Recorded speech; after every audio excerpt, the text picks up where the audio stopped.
After talking about his dementia diagnosis earlier this year, the singer Tony Christie told Breakfast it's quite simply never going to hold him back. Yeah, and true to his word, he's now revealed to us that he will be recording Thank You for Being a Friend on behalf of the Music for Dementia campaign for this year's Thank You Day, which aims to recognise the work done by Britain's unsung carers.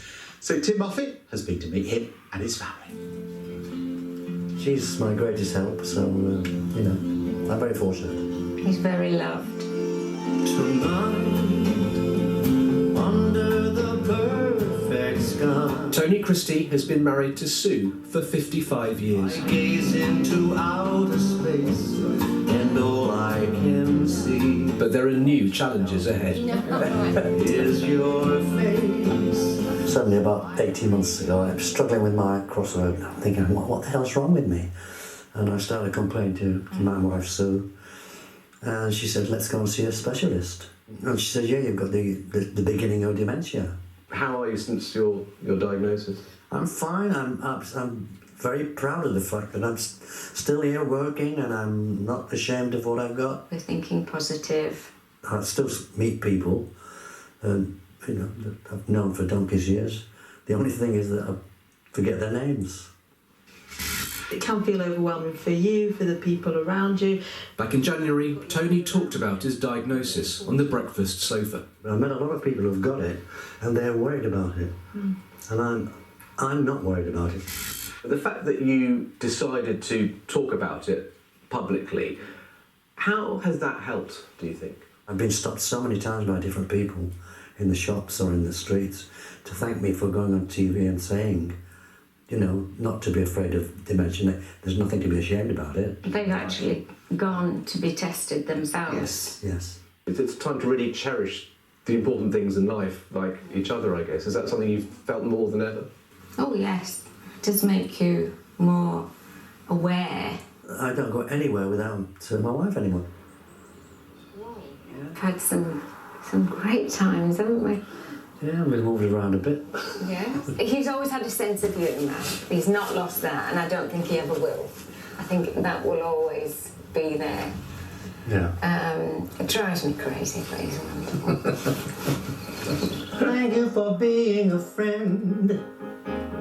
Travel down a road and back again. Tony's latest project came about because of his diagnosis. Your heart is true. You're a pal and a confidant. The charity Music for Dementia asked him to record a song for Thank You Day, which began in 2021. Thank you. Thank you. A way of paying tribute to the people and communities who made a difference during the pandemic.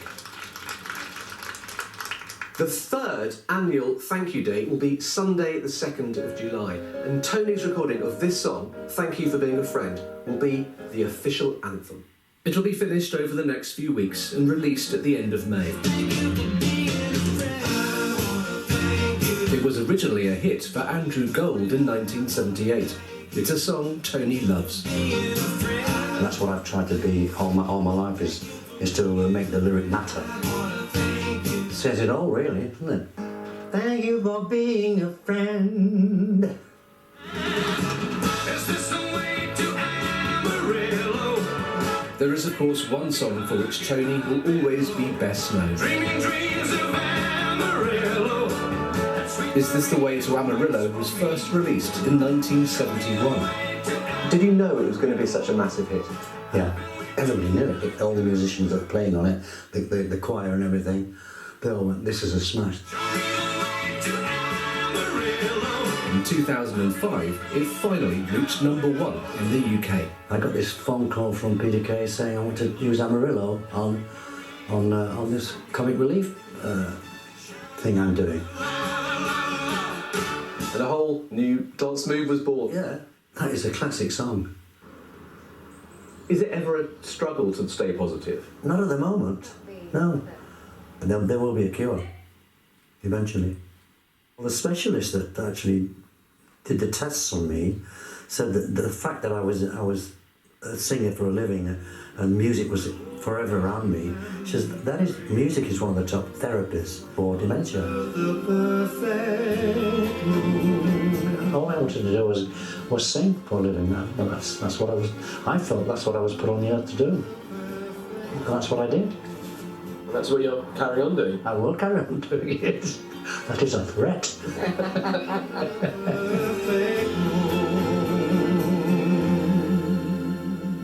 Oh, it's lovely to see that smile and the positivity, isn't it, from Tony and Sue. Thank you so much to them for talking to our reporter, Tim Moffat. Well, Sarah Metcalf from Music for Dementia joins us now. Morning, Sarah. Thank you so much for coming in. Thank you for having me. So, how did this idea about Tony and the song come about? Well, it was actually BBC Breakfast that the Music for Dementia campaign is all about trying to get the message out that music can help dementia. And we saw him on your sofa in January and were just blown away by how positive he is, and of course his singing and his abilities. And we just thought, wow, how amazing it would be if he would help us with this year's Thank You Day with singing an anthem for Thank You Day on the 2nd of July. And Thank You for Being a Friend is the perfect anthem, isn't it? Yeah. The perfect song. It's so positive, it's so uplifting. People can sing along with it. It brings back memories, which I think is one of the powers of music for people living with dementia. For me, it brings back the Golden Girls on Friday nights. And just the song, him singing that, and then we discovered that he knew the guy who wrote it. So we thought, wow, these stars are aligning, and we were lucky enough that he said yes, he would sing it. How does music help people who are living with dementia, who have that diagnosis? Do they have to be musical already? How does it work? I think the simple answer is no, they don't need to be musical already, and that you can see in the package a lot of the ways that it can help. Music's very unusual neurologically. If you were to listen to music and we were to scan your brain, it would light up like a fireworks display with different reactions in different parts of the brain, including the bits connected with memory and emotion. So if you have got a condition like dementia where your brain is being damaged, then the music can still reach the parts that are not damaged, and that can then open up a way to stay connected with loved ones, to sing, to dance, and to bring people closer together. And to be taken back to times and places and memories along the past. Yeah, we call it sometimes that flashback feeling that you get, that when you hear a song and you're maybe driving along and it takes you back to your youth, that when you get that flashback feeling, it means that the music is very deeply rooted to your memories and emotions, and I think that's a thing we can all relate to. And yeah, so part of it is the memory of maybe taking you back to a specific place that you remember from many years ago that's deeply embedded, but also we've seen on this programme, haven't we, the power of writing new music, listening to new music. Paul and Nick Harvey, yeah. I think a lot of your viewers will remember Paul and Nick Harvey and see how the power of music to still remain, even as somebody's dementia journey continues, becomes a way of them connecting and staying in touch. And I think that just getting that message out there, that music is in all our lives and that we can all use it as a tool to remain connected.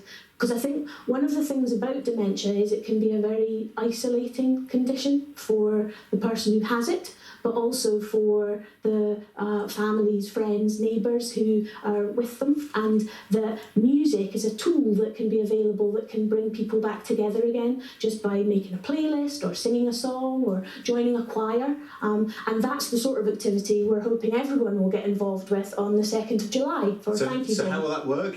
Oh, there are so many things going on. We've had great support from the music industry who have been involved in helping us get the record underway with Tony Christie. But we've also got Championing Social Care are going to be opening 1,500 care homes where we're hoping the kids' choirs and other musical events will be taking place on the 2nd of July. The Girl Guides are going to be involved. The Casio are involved, and we've already had more than 200 dementia choirs want to sign up to be involved and hopefully sing Tony's song and get that all underway. A big sing-along for us all. That's kind of leading the way, isn't it? But for someone who perhaps is caring for someone with dementia today, what small thing can they do? Is it as simple as maybe just putting the radio on? I think it can be as simple as putting the radio on, but I think it's also thinking of tunes that you think that person may connect with. That there are resources out there. You can go to our website at musicfordementia.org.uk and see some of the resources available that can help you find the right music to touch somebody. You can also join a dementia choir, go to a live event. There are dementia-friendly events that go on out in most theatres, and we've got great partnerships with orchestras around the country. And just think of ways of involving music in even small ways. It's not going to cure dementia, but it can make life easier. It can make life easier. Brilliant documentaries that Vicky McClure did for the BBC as well. That was brilliant. Our dementia choir, a fabulous example of what can be done. And Vicky's been a wonderful advocate for Music for Dementia. And what about Tony Christie as an advocate? What does it mean? Because it would be very easy for somebody with his fame and brand, if you like, not to talk about this openly and to deal with it quietly, because he might worry about performing, that kind of thing. So what was it? The fact that he's being so honest and open. So honest and so open, and so he should be, that there shouldn't be any shame about this. And I think, as you could see in the package, he's still singing, he's still working, he and Sue are still connecting, and music is part of that story, and we're so fortunate that he's agreed to help us with the anthem for Thank You Day on the 2nd of July. Oh, well, that's great. It's lovely to meet you. Thanks so much for coming in, Sarah Metcalfe from Music for Dementia. Thank you for coming in. And as Sarah said, Thank You Day is on the 2nd of July, so it's time to get ready, get practising. Okay. We look forward to the sing-along. We'll join in, won't we? Of course, always.